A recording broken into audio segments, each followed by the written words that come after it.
지난주죠. 2주 전에 제가 10계명을 쉽게 암송하는 방법에 대해서 여러분들에게 말씀을 드렸는데, 자, 누구를 시킬까요?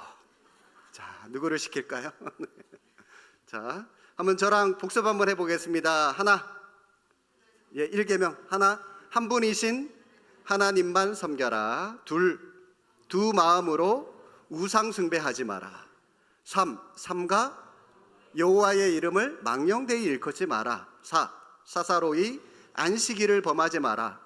오직 내 부모를 공경해라. 육체를 살인하지 마라. 칠흑 같은 마음으로 간음하지 마라. 팔로 도둑질하지 마라. 구차하게 거짓 증거하지 마라. 10원이라도 내 이웃의 것을 탐내지 마라.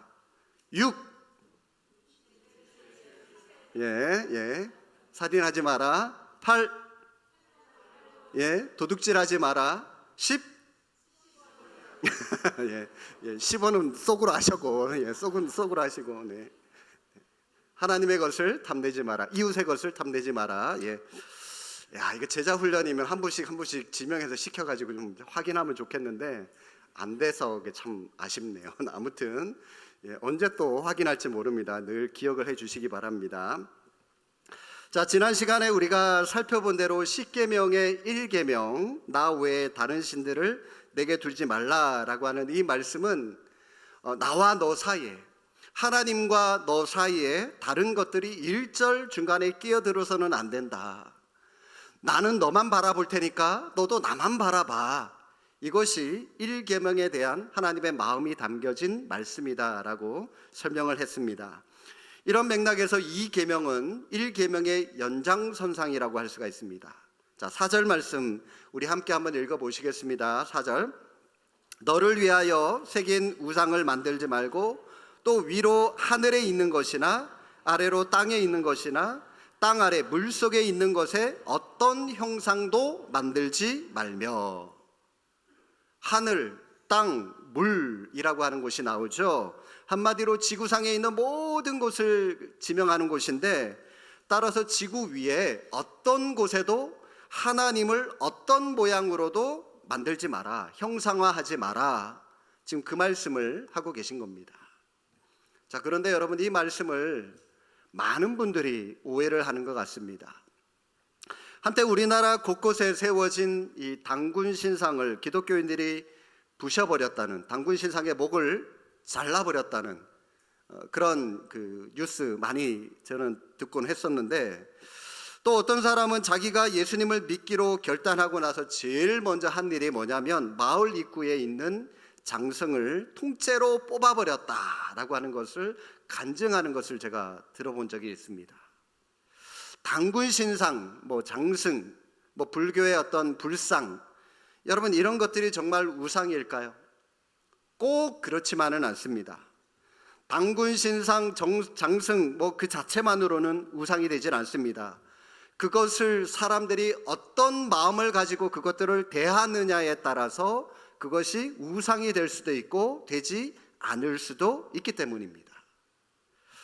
여러분, 그 신상들을 없앤다고 해서 우상이 없어지는 게 아닙니다. 그리고 오늘 이 2계명의 말씀은 그런 신상들을 다 부셔버려라, 하나님께서 그런 의미에서 말씀하신 것도 아닙니다.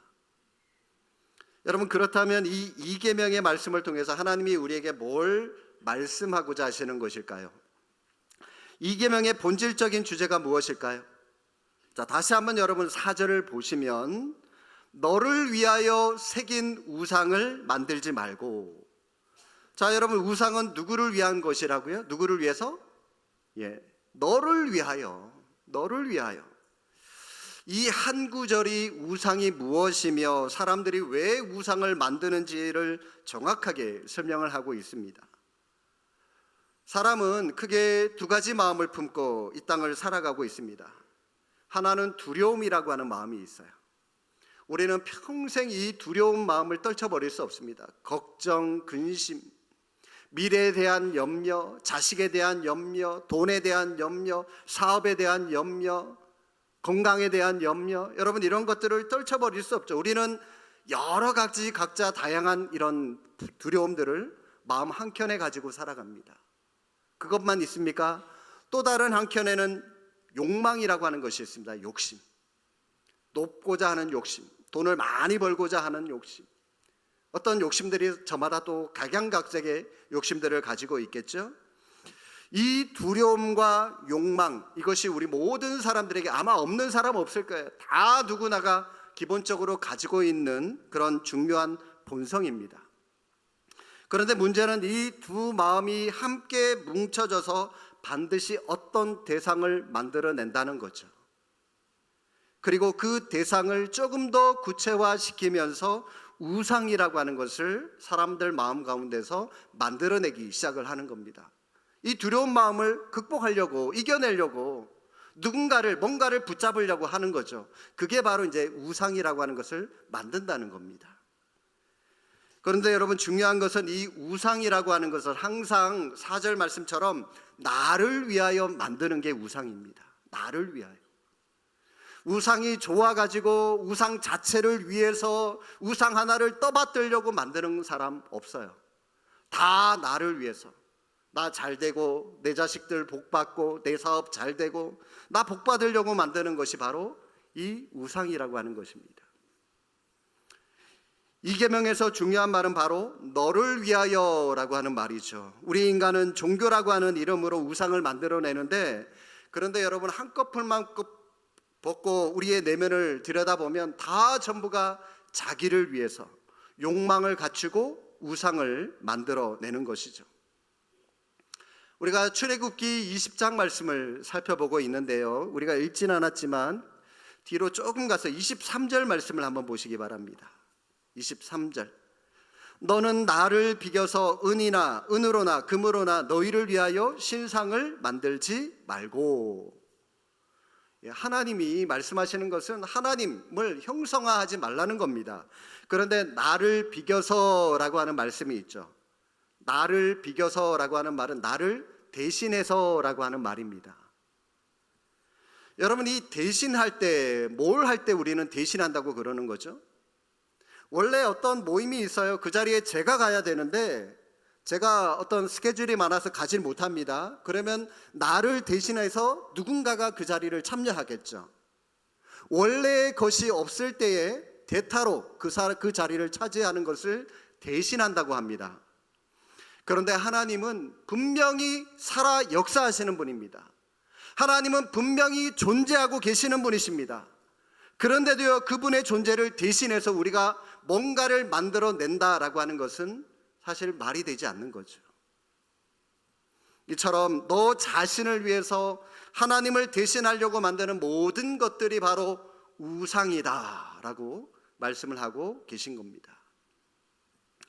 모세가 시내산에서 십계명을 받을 때, 여러분, 그 시내산 밑에 백성들 가운데 어떤 일이 일어났습니까? 모세가 40일 동안 보이지 않자 그를 지도자로 믿고 따랐던 이스라엘 백성들이 마음 한켠에, 말씀드렸죠, 조금 전에, 이 두 가지 마음이 싹트기 시작해요. 불안, 염려, 욕망. 저 모세가 없이 우리가 어떻게 이 가나안 땅을 이 광야를 통과할 수 있을까? 우리가 어떻게 저 가나안 땅을 차지할 수 있지? 이 두 가지 마음이 꿈틀꿈틀대기 시작을 하는 거죠. 그래서 아론을 중심으로 백성들이 눈에 보이는 금송아지라고 하는 것을 만들어내기 시작합니다. 그런데 여러분, 그들은 금송아지라고 하는 우상을 만든 게 아닙니다. 금송아지를 다 만들고 나서 이 아론이 백성들에게 뭐라고 얘기를 하냐면, 자 봐라 여러분, 이것이 바로 너희를 애굽 땅에서 인도하여 낸 너희의 신이로다.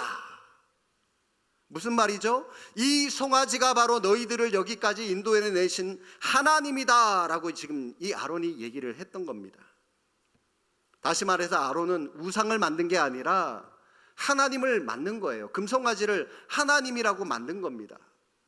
하나님을 형상화하지 말라고 했는데 지금 아론은 하나님을 지금 모형화로 만들어내고 있다는 것이, 이게 우상이라는 겁니다. 시간이 지나고 역사가 흐르면 그 의미나 가치는 사라지게 되고요, 형상만 남게 됩니다. 그리고 그 형상을 숭상하게 되는 일이 벌어지게 되는데, 대표적인 사건이 바로 노뱀 사건이라고 하는 것이 있습니다. 이스라엘 백성들이 광야 생활이 너무 힘들어요. 아니 모세, 우리를 죽일 곳이 없어서 이곳까지 우리를 데리고 와서 여기서 우리를 다 죽이려고 해? 그러면서 하나님을 원망하고 모세를 원망하고, 그러니까 하나님께서 화가 나셔서 이스라엘 백성들에게 불뱀을 보내십니다. 많은 백성들이 불뱀에 물려 죽게 됩니다. 모세가 그 백성들을 위해서 기도합니다. 하나님께서 구원해 내려고 그 애굽에서 끄집어내셨는데 광야에서 다 죽일 셈이십니까? 하나님 한 번만 용서해 주십시오. 그러자 또 사랑 많으신 우리 하나님께서 용서를 해 주시는데, 구원의 길을 하나 알려주시는데, 바로 이 높은 장대 위에다가 노뱀을, 구리뱀을 하나 만들어서 매달아 놔라. 그리고 그걸 보는 사람은 다 살려주겠다 약속을 하십니다. 그래서 모세는 말씀대로 노뱀을 만들어서 장대에 매달고요, 정말로 그 노뱀을 쳐다보는 사람들은 다 불뱀에 물려도 다 살아나게 되었습니다. 자, 그런데 여러분, 그 사건이 있고 난 후에 시간이 또 흘러 쭉 흘러갔어요. 나중에 그 노뱀이 어떻게 됐는지 아십니까? 오늘 말씀을 여러분들이 성경책을 좀 표시를 해두고 성경 열왕기하 18장을 한번 좀 찾아보시겠습니다.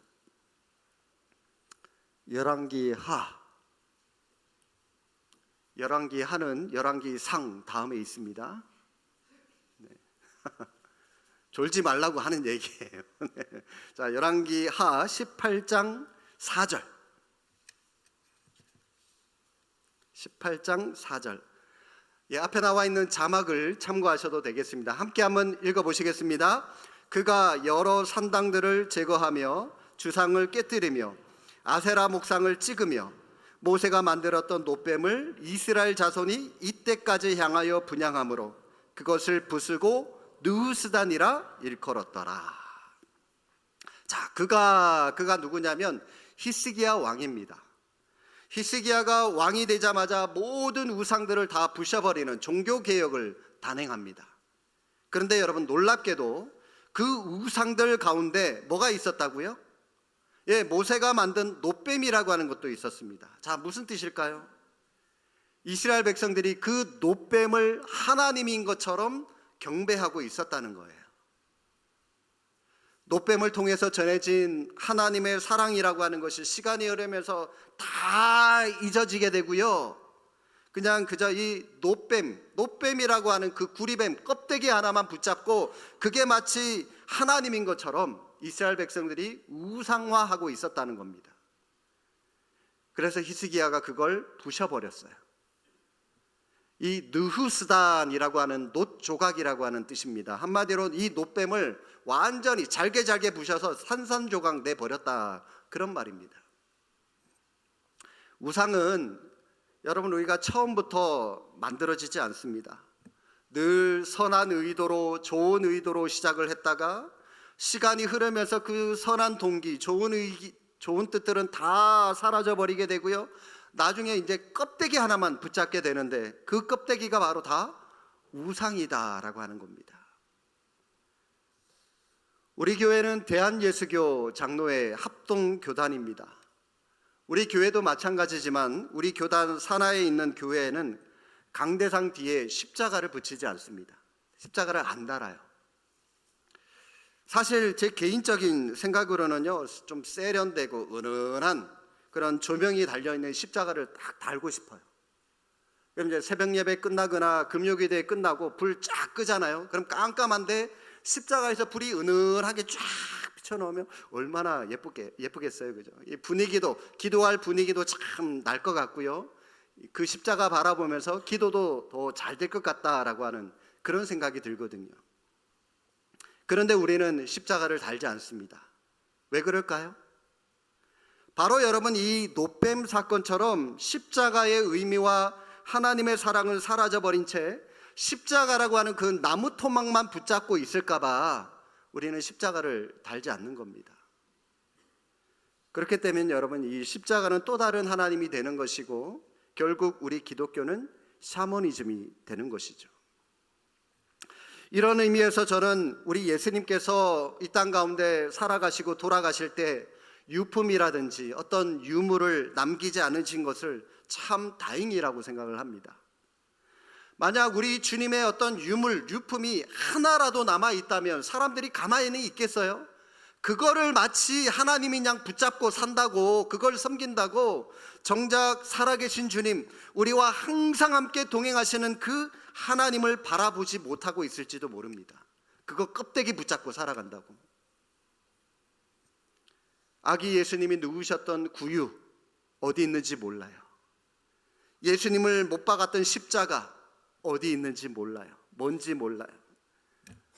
오늘날 남아있지 않다는 것도요, 이런 관점에서 얼마나 다행인지 모릅니다.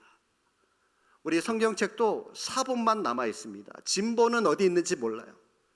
여러분, 진본이 남아있다면 그 진본, 그 종이 쪼가리에 불과한 그 진본 붙잡고 그게 마치 하나님인 양 얼마나 많은 사람들이 또 그것만 붙잡고 살겠습니까? 하나님을 제대로 바라보지 못하고. 우리가 위대한 신학자 칼빈을 숭상하지 않고 사랑의 원자탄 손양원 목사님을 숭배하지 않고 오직 하나님만 경배할 수 있다는 것도 너무나도 감사합니다. 왜냐하면 예수님의 유물이나 하나님께 쓰임받았던 이 역사적인 수많은 위인들, 수많은 사람들이 아무리 훌륭하다 할지라도 예수님의 자리를 대신할 수 없기 때문입니다. 그런데 여러분, 사람들이 왜 이런 우상을 자꾸 만들어내는 것일까요? 왜 그걸 숭배하려고 하는 것일까요? 말씀드렸죠? 두려움과 욕망. 이 두 가지 마음이 합쳐져서 그 두려움을 극복하기 위해서 뭔가 손에 잡히고 뭔가라도 눈에 보이고 뭔가를 통해서 좀 안정을 누리려고 하는데, 그런데 우리 하나님은 영이시기 때문에 하나님이 눈에 안 보여요. 손에 안 만져져요. 그러니까 인간들이, 사람들이 우상을 자꾸 만들어서 하나라도 또 느낄 수 있고 하나라도 볼 수 있고 하나라도 만질 수 있게 하려고 그런 것들을 만들어대는 거죠. 어떤 우상들을 보십시오. 외형에 금칠을 해가지고요, 눈이 부셔요. 얼마나 화려한지. 또 어떤 우상들은 보면 굉장히 커요. 얼마나 규모가 큰지. 여러분, 큰 거대한 거 앞에 가면은 좀 이렇게 경외감이 좀 저절로 들지 않습니까? 그런 마음 들으라고 일부러 그렇게 크게 만드는 것 같은데, 그런 것들을 보면서 우리는 또 쉽게 접근하기도 하고 보고 만지고 눈에 보이니까 그런 것들을 자꾸 만들어내는데, 그런데 하나님께서 분명히 말씀하셨습니다. 5절을 한번 보십시오. 다시 본문으로 오셔서 그것들에게 절하지 말며 그것들을 섬기지 말라. 나 내 하나님 여호와는 질투하는 하나님이다 말씀하시죠. 절하지 말라라고 말씀하십니다. 여러분, 이 절이라고 하는 것은 우리나라 문화도 그렇지만 유대인들에게도 최고의 경배 방법입니다. 최고로 존중하는 사람들에게 절을 하죠. 아무한테나 절하는 거 아닙니다. 그렇기 때문에 여러분, 이 경배라고 하는 것은, 이 절이라고 하는 것은 오직 살아계신 하나님, 우주의 역사와 주권자 되신 하나님께만 드려져야 하는 것입니다. 따라서 하나님이 우상 숭배를 금하신 이유는 하나님께만 돌려야 할 그 영광과 존귀와 존중, 피조물에게 돌리는 죄를 짓는 것이기 때문에 그것을 금하시게 하신 것이죠. 자, 그런데 여러분, 여기서 중요한 말씀이 있습니다. 단어가 보여요. 뭐냐면 하나님 자신을 질투하는 하나님이다라고 그렇게 말씀하고 있습니다. 놀랍게도 여러분, 하나님의 신성인데, 신이신 하나님이 속성 안에 질투라고 하는 그런 속성을 가지고 있다라고 말씀을 하십니다. 여러분, 이 질투라고 하는 개념에는 반드시 전제되는 것이 하나가 있는데, 그게 뭐냐? 바로 사랑이라고 하는 것이 있습니다. 하나님이 우리를 질투하신다라고 하는 이 말씀을 뒤집어 말하면 하나님이 우리를 사랑하신다는 겁니다. 사랑하니까 질투하는 거죠. 여러분, 내가 사랑하지도 않는 사람 뭔 질투가 필요합니까? 필요 없죠. 아무 의미 없는 거죠. 또 여러분, 이 질투를 느끼는 또 다른 전제 조건이 하나가 더 필요한데, 바로 여러분, 이 질투라고 하는 것은 대등한 관계에서만 일어난다라고 하는 겁니다. 사람과 동물 사이에 이 질투라고 하는 감정이 존재할 수 없는 겁니다. 남편이 개를 너무 좋아한다고 해서 개를 질투하는 아내가 있다면 정신이 이상한 사람입니다. 질투는 사람과 사람, 동등한 이 대등한 관계에서만 성립되는 것이 질투죠. 하나님이 하나님과 인간이 서로 여러분 대등한 관계일 수 있습니까? 우리는 한낱 진흙에 불과하지만 하나님은 영원한 하나님이시지 않습니까? 사람이 개, 고양이를 질투할 수 있겠습니까?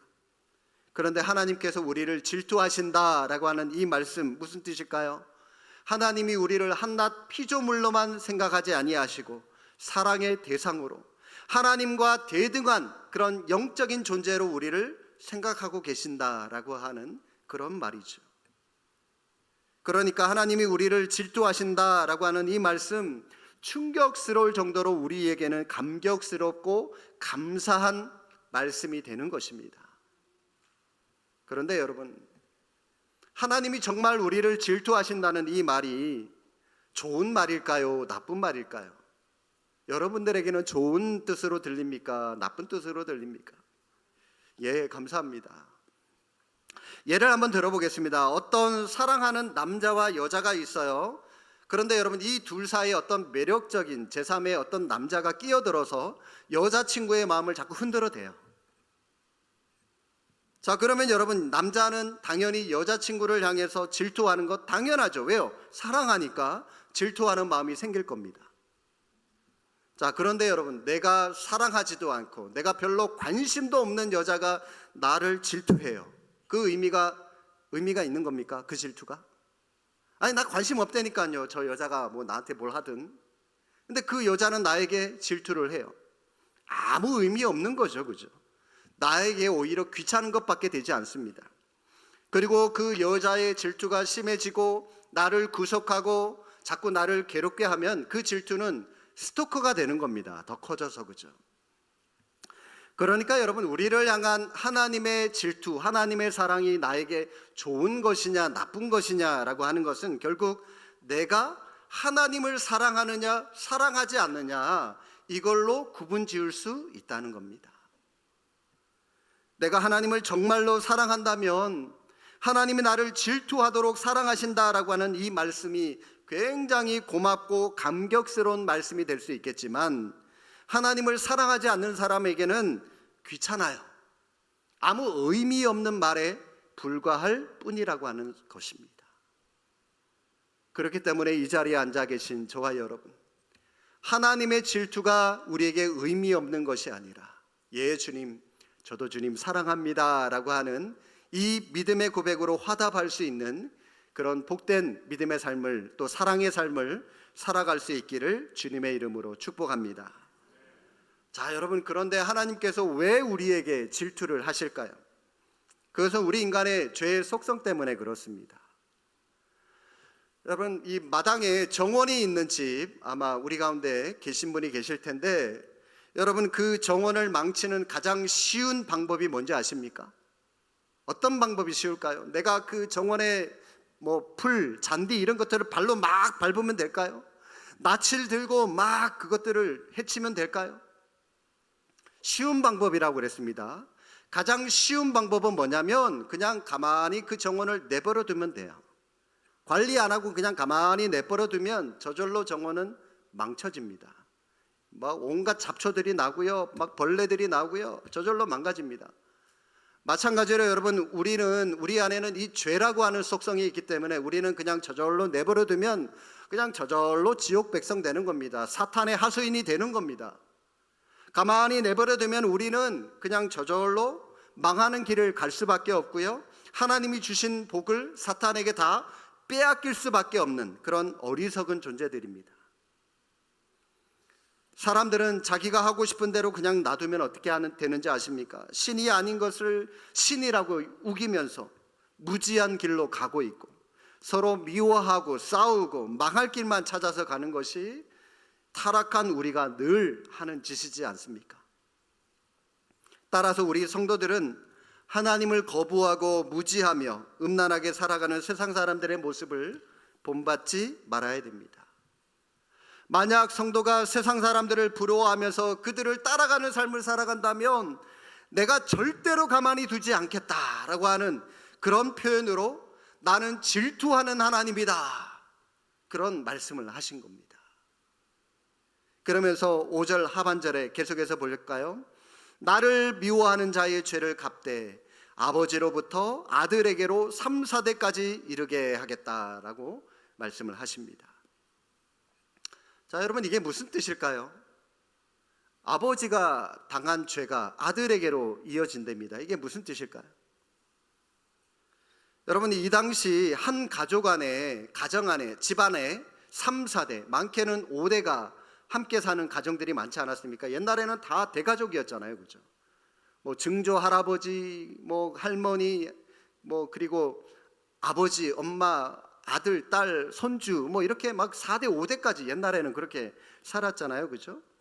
만약 아버지가 하나님께 죄를 지어서 벌을 받게 되면 한 집안에 사는 3, 4대, 많게는 5대까지 아버지가 받는 그 어려움을 동시에 여러 대에 걸쳐서 겪게 되는 것이죠.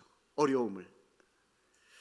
예를 들면 아버지가 교통사고를 당하면 당장 자녀가 대학 등록금을 못 내서 학교를 다니지 못하게 됩니다. 곧바로 몇 대가 함께 피해를 보게 되는 것이죠.